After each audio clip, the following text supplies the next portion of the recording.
Si Nena ay bata pa, kaya ang sabi niya ay Charot. Bata pa lang si Nena ay namayapa na ang kanyang ama dahil sa sakit nito sa baga, dulot ng pagkakalulong sa paghithit ng tabako at madalas na pag-inom ng lambanog. Dahil sa pangyayaring iyon, ay tanging ina niya na lang ang kanyang nakasama hanggang siya ay magdalaga. Hindi rin siya nakapag-aral dahil mas minabuti pa niya ang tulungan ng kanyang ina sa pangunguha ng kahit anong pwedeng ibenta mula sa ilog sa bundok. Noon ay nakakasama niya pa ang kanyang ina sa pangunguha ng mga isda, hipon, suso, at iba pang lamang ilog na matatagpuan sa bundok. Pero noong nagkasakit din ng kanyang ina, ay mag-isa niya na lang tinutungo ang ilog doon sa bundok na yon para manguha ng kung ano-anong maaaring ibenta. Kailangan kasi nila ng kaunting salapi, pambili ng mga pangunahing pangangailangan nila, at saka gamot para sa mga sugat ng kanyang ina na matagal gumaling. Kung hindi nyo na itatanong, may karamdaman ding iniinda si Nena sa kanyang likod. Tabingi kasi ang pagkakakurba ng kanyang gulugod na siyang dahilan kung kaya't hindi siya maaaring magbuhat ng sobrang bigat. Sumasakit kasi yun kapag napupuwersa ng husto. Mabuti na nga lang at nandiyan si Aling Berna. Nakilala niya iyon dahil madalas niyang nadaraanan ang kubo nito sa tuwing nagpupunta siya sa ilog. Kapag sobrang dami ang kanyang nakukuhang hipon o suso, ay binibigyan niya ito. Bilang pasasalamat naman, ay hinihilot ng matanda ang likod niya para magpantay kahit papaano. Nagbibigay rin sa kanya ang matanda ng mga pinatuyong karne ng hayop na kanya namang ipinagbibili sa patag. Ayon sa mga sabi-sabi, ay dati raw kumadrona si Aling Berna. May alam din ito tungkol sa panggagamot at mga bagay pang espiritual. Pinili nitong manirahan sa bundok at mamuhay ng mag-isa nang lokohin at iwan ito ng dating kasintahan. Isang araw, masinop na pinapasadahan ni Nena ng kanyang tingin ang gilid ng ilog at mga bahagi noon na natatakpan ng mga bato. Subalit tila nagdaramot ang ilog ng umagang yon. Kakaunti lang kasi ang nakuha niyang suso at halos hindi nangalahati ang kanyang lalagyang maliit na palayok. Nagdesisyon na siyang ihinto ang paghahanap at pagkuha ng suso nang biglang may isang batang babae ang sumulpot. Hindi niya alam kung saan yun nanggaling. Nakapagtataka dahil malayo ang bahaging yun ng bundok, malayo sa kapatagan. Wala rin kasamang matanda ang batang yun. May dala-dala rin itong maliit na palayok, kaya't naisip niya baka mangunguha rin yun ng suso na pangbenta o pangulam. Alam niyang madalang ang suso ng araw na yon, kung kaya't naawa siya sa bata. Panigurado kasi na wala yung makukuha dahil nga nakuha niya na ang iilang suso sa ilog na yon. Ang ginawa niya ay nilapitan niya ang bata. Isinalin ng mga nakuha niyang suso mula sa kanyang palayok papunta sa palayok ng bata. Abot tenga naman ang pagkakangiti ng batang yun na pumawi sa pagod niya. Nakauwi sa kanyang bahay si Nena. Dahil nga ibinigay niya ang kanyang mga nakuhang suso, ay hindi na rin siya dumaan sa kubo ni Aling Berna. Inilapag niya ang dala niyang palayok sa lamesa sa labas ng kanilang kubo. Agad niyang tinungo ang likod bahay para kumuha ng kamote at mga talbos noon. Yun na lang muna ang kanilang uulaming mag-ina. Nang makabalik siya sa kanilang kubo, ay naroon na ang kanyang ina sa tapat ng lamesa Nakatingin sa palayok na dala niya kanina. Anak, napakarami naman itong susong nakuha mo. Hindi ba sumakit ang likod mo sa pagdadala nito? Tanong ng kanyang ina. Ano po? Papaanong nangyari? Labis na ipinagtaka ni Nena ang mga sinabi ng kanyang ina. Papaanong magkakaroon ng lamang suso ang palayok? Ibinigay niyang lahat ang nakuha niyang suso sa nakita niyang bata kanina sa ilog. Agad siyang lumapit sa kanyang ina at minasda ng palayok. Nagimbal siya ng husto dahil totoo ngang puno ng lamang suso ang palayok na yon. Ikaw talaga anak, wag mong masyadong pwersahin ang sarili mo. Baka sumakit yung likod mo. Hayaan mo anak. Kapag gumaling itong mga sugat ko ay makakatulong na ulit ako sa'yo. Pag-aalala ng kanyang ina.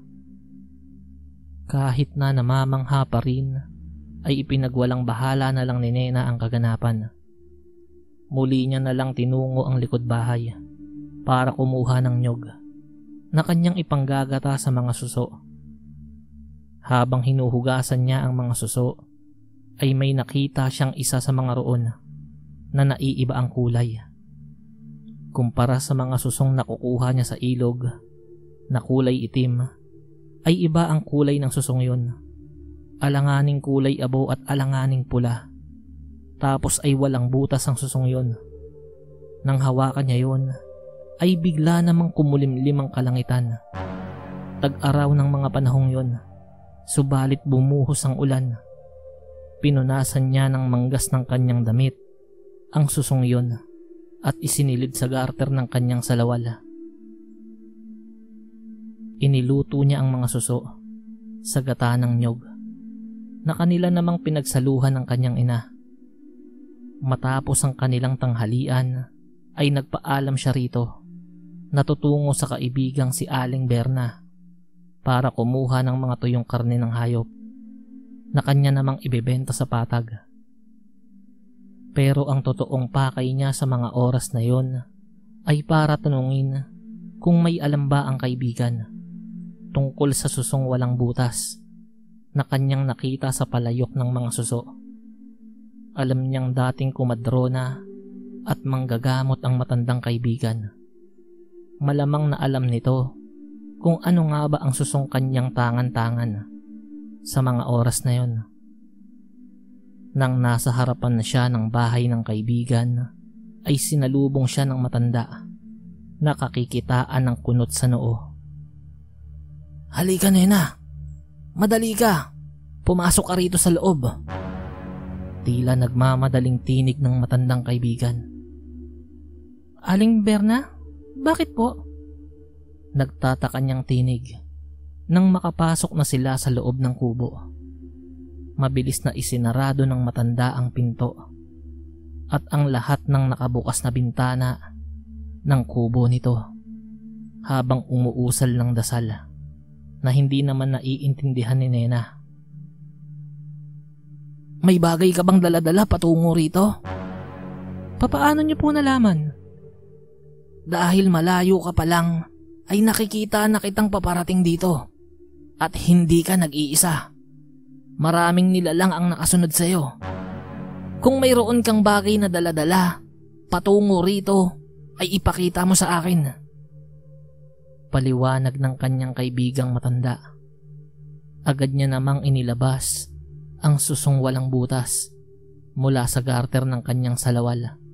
Ipinakita niya iyon sa kaibigang matanda. Alam mo ba kung ano ang bagay na yan, Nena? Tanong sa kanya ng matanda. Napakaswerte mo. Iyan ang mutya ng suso. Sunod-sunod na swerte ang ibibigay sa iyo ng mutyang yan. Pero mag-iingat ka. Maraming elemento ang susubok agawin ng mutyang yan mula sa iyo. Maghubad ka ng damit. Patingin ng likod mo. Mabilis siyang nagtanggal ng damit at inilantad sa kaibigang matanda ang kanyang likod. Sinasabi ko na nga ba, diretso na ang gulugod mo.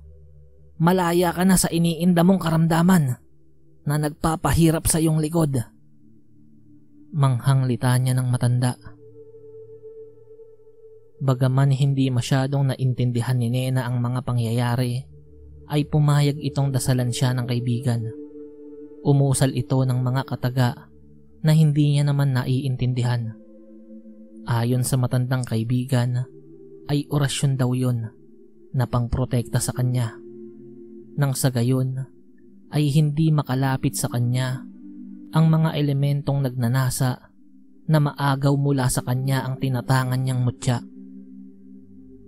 Isang umaga, nagpasyang tunguhin ni Nena ang ilog sa bahaging iyon ng bundok para manguha ng mga hipon na kanyang ipangbebenta at uulamin nilang mag-ina. Habang abala siya sa pangdadakma ng mga hipon, ay tila nakaramdam siya ng hilo. Pinakiramdaman niyang maigi ang sarili. Hindi siya nahihilo. Ang paligid ang tila gumagalaw. Itinoon niya ang tingin sa tubig ng ilog na yon para pakalmahin ang sarili.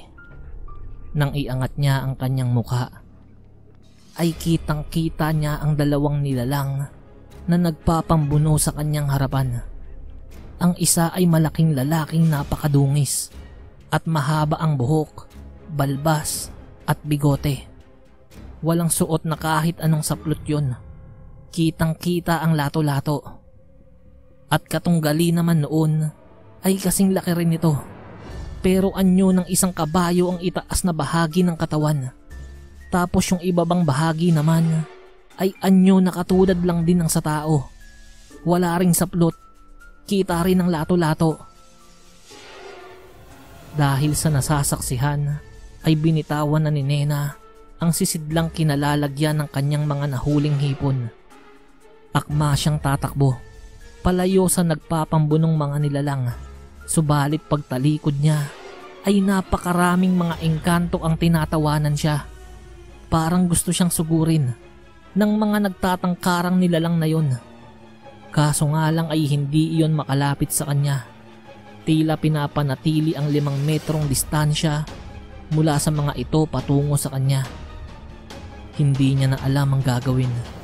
Noon lang siya nakasaksi ng mga ganoon. Nang biglang sa isang bahagi ng lugar na yon ay inilantad ng malalagong dahon ng halaman si Aling Berna. May hawak yung bungo ng tiyonggo na nababalutan ng tuyong mga tangkay ng makabuhay sa kaliwang kamay.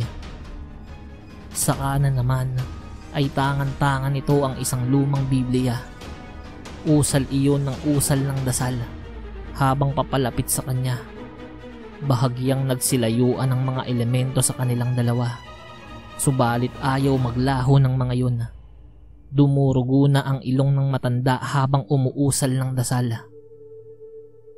Hanggang sa sumulpot ang isang batang babae mula sa isang bahagi ng ilog. Nakalutang sa tubig ang mga paa noon. Patuloy pa rin sa pag-usal ng mga orasyon si Aling Berna. Habang si Nena at ang mga elemento ay sabay-sabay na napatingin sa batang babae. Namumukaan niya ang batang yun. Yun yung binigyan niya ng mga nakuha niyang suso sa ilog. Kakikitaan naman ng pagkatakot ang mga nilalang at elementong nakapaligid sa kanila dahil sa pagsulpot ng batang babae. At sa hindi maipaliwanag na dahilan ay naglaho ang lahat ng nilalang at elementong yun, kasabay ng batang babaeng nakalutang ang mga paa. Umiiyak na niyakap ni Nena si Aling Berna. Labis ang kanyang pasasalamat sa matandang kaibigan. Mukhang humina na talaga ako pagdating sa pakikipagkumbate sa mga elemento. Mabuti na lamang at dumating ang engkantong yun na nasa anyo ng isang bata at tinulungan tayong itaboy ang mga nilalang na yun. Sambit ng matanda habang yakap-yakap siya nang umiiyak pa ring si Nena. Ayon pa kay Aling Berna na marahil ang batang yun ang dating nagmamay-ari ng mutya. Ginawan daw siguro ni Nena ang batang yun ng isang kabutihan, kung kaya't ikinaloob sa kanya ang mutyang tinatangan niya ngayon. Lumipas ang mga buwan. Nagpasyang lumipat sa patag si Nena at ang kanyang ina. Nagtayo ang mga ito ng maliit na tindahan at nagbenta ng mga pinatuyong karne ng hayop na kinukuha naman nila mula kay Aling Berna. Lumago ang tindahang yon at napilit na rin nila si Aling Berna na manirahan sa patag kasama nila. Patuloy na lumago ang tindahan ng tatlo. Hindi na kinakailangang manghuli ni Aling Berna ng hayop sa bundok, bagkus ay sila na mismo ang bumibili ng mga karne mula sa karatig probinsya at nagpoproseso ng pagpapatuyo noon. Naipagamot din nila ang nanay ni Nena at gumaling na ang mga sugat nito sa katawan. Naging masagana ang pamumuhay ng tatlo na kanila namang ibinabahagi sa kanilang mga naging tauhan at sa mga kalugar nila na nangangailangan din. Hanggang sa kasalukuyan ay pinagyayaman pa rin ni Nena ang tinatamasang swerte mula sa kanilang pagsisipag.